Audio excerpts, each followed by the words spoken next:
Hi families, welcome to my channel. நம்ம இன்றைக்கி என்ன பார்க்க போகிறோன்னா, மார்ச் 26 தேசிய கீரை தினம். கீரைகள் இரும்பு சத்து தரக்கூடியது, வைட்டமின்கள் மற்றும் நார்ச்சத்து நிறைந்த உணவு. இது இரத்த சோகையை நீக்கிறதுக்கு உதவுது. அது மட்டும் இல்லாமல் செரிமானத்தை மேம்படுத்துறதுக்கும் நோய் எதிர்ப்பு சக்தி அதிகரிக்கிறது. அதனால் கீரையை நம்ம பயன்படுத்துகிறோம். கீரைகள் வெறும் உணவு மட்டும் இல்லை, அதாவது நம்ம ஆரோக்கியத்தை பேணி காக்கும் ஒரு மருந்தாக பார்த்தோம்னா இது ரொம்ப நல்லது. வெறும் கீரையாக பார்க்க வேணாம். அதனால் சிறிய குழந்தைகள் முதல் பெரியவங்க வரை இந்த கீரை வகைகளும் கொஞ்சம் கொடுங்க. நம்ம வீட்டில் இன்றைக்கி எந்த கீரை அறுவடையில் இருக்குதுன்னு பார்ப்போம். முதல் அறுவடை கொடி பசலைன்னு சொல்லுவோம்ல, சிகப்பு கலர், அந்த கொடி பசலை தான் இருக்குது. இங்கே பாருங்கள், உங்களுக்கு இலை இது காட்டுறேன். இதுதான் இந்த கொடி பசலை. தேவையானதை கொஞ்சம் நம்ம பறிச்சுக்கலாம். அது வேறு இடத்துல இருந்துச்சு, நான் கொஞ்சம் கட்டிங்ஸ் எடுத்து வச்சேன். அது கொஞ்சம் வளர்ந்துருக்கு இப்போ தான். அதை நான் உங்களுக்கு பறித்து காட்டுறேன். இப்போ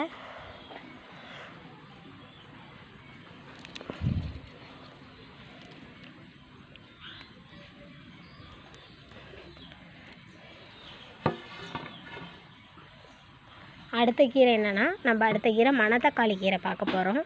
மணத்தக்காளி கீரை அதுவும் ஒரு கீரை தான், வயிற்று புண்ணெல்லாம் ஆற்றக்கூடிய ஒரு கீரை.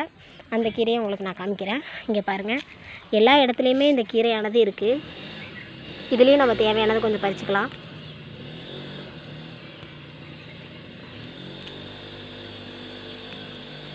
கொல்லை ஃபுல்லாகவே நம்ம வீட்டில் கீரை வகைகள் நிறையா இருக்குது.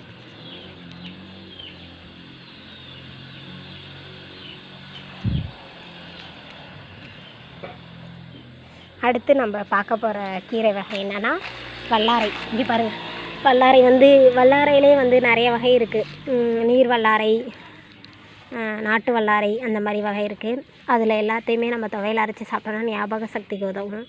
இங்கே பாருங்கள், உங்களுக்கு நான் வல்லாரை செடியிலேருந்து வல்லாரை இலையை கட் பண்ணி காட்டுறேன். நம்ம தேவையானதை வல்லாரை கொஞ்சம் எடுத்துக்கலாம்.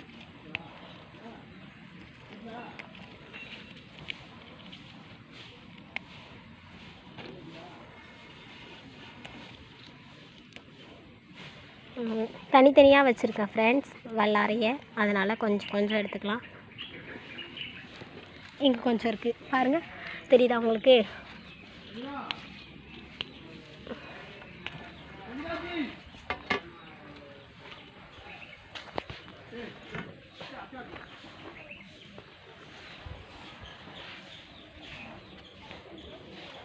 அடுத்தது செடி பசலைக்கீரை. இது ஒரு செடியில் காய்க்கக்கூடிய ஒரு பசலை. அதையும் கொஞ்சம் அறுவடை பண்ணிக்கலாம் தேவையானது. இங்கே பாருங்கள், இதுவும் நிறையா இருக்குது.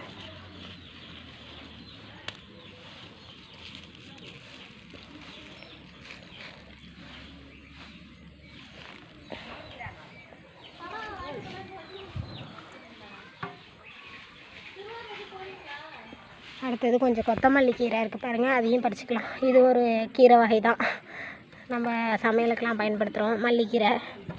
அதனால் மல்லி இலையும் கொஞ்சம் பறிச்சுக்கலாம். நல்ல வாசனை இருக்கக்கூடிய மல்லிக்கீரை. அதுக்கப்புறம் கொஞ்சம் மணத்தக்காளி கீரை பத்தாது, அதனால் கொஞ்சம் மணத்தக்காளி பறிச்சுக்கலாம். அதுக்கப்புறம் இது பச்சை பொன்னாங்கண்ணி கீரை, அது கொஞ்சம் அறுவடை பண்ணிக்கலாம். பச்சை பொன்னாங்கண்ணி ரொம்ப நல்லது, பருப்பு போட்டெல்லாம் செய்வாங்க. பாருங்கள்,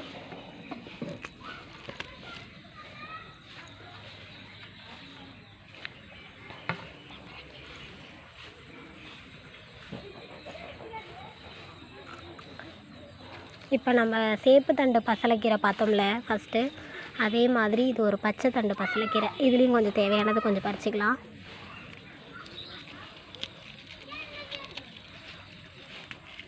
இதுவும் அதே மாதிரி பருப்பு போட்டு செய்வாங்க, சூப்பராக இருக்கும். இந்த கீரையும் கொஞ்சம் தேவையான அளவு பறிச்சிக்கலாம்.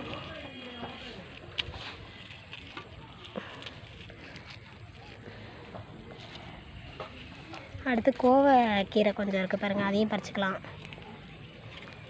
கோவைக்கீரையும் வயிற்று புண்ணுக்கு ரொம்ப நல்லது. சாறு வச்சு குடிப்பாங்க, கீரை சாறு மாதிரி வச்சு குடிப்பாங்க. ரொம்ப ரொம்ப நல்லது. வயிற்றுப்புண், வாய்ப்புண், தொண்டைப்புண் எல்லாத்துக்குமே நம்ம கோவை இலையை பயன்படுத்துகிறோம்.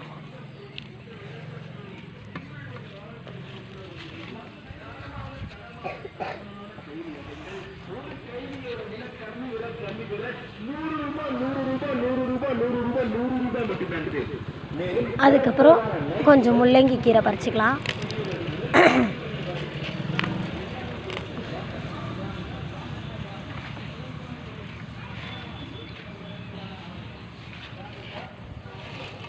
இவ்வளோ கீரை வந்து நம்ம அறுவடை பண்ணியிருக்கோம் ஃப்ரெண்ட்ஸ். பாருங்கள், முள்ளங்கி கீரை, கொடி தரப்பசலை, கொடி பசலை, அப்புறம் மணத்தக்காளி, வல்லாரை, நீர் வல்லாரை, கொத்தமல்லி இலை, அப்புறம் வந்து பச்சை கொடி பசலை, சேப்பு கொடி பசலை, பொன்னாங்கண்ணி பச்சை. வீடியோ பிடிச்சிருந்தால் லைக் பண்ணுங்கள், சப்ஸ்கிரைப் பண்ணுங்கள், ஷேர் பண்ணுங்கள் ஃப்ரெண்ட்ஸ்.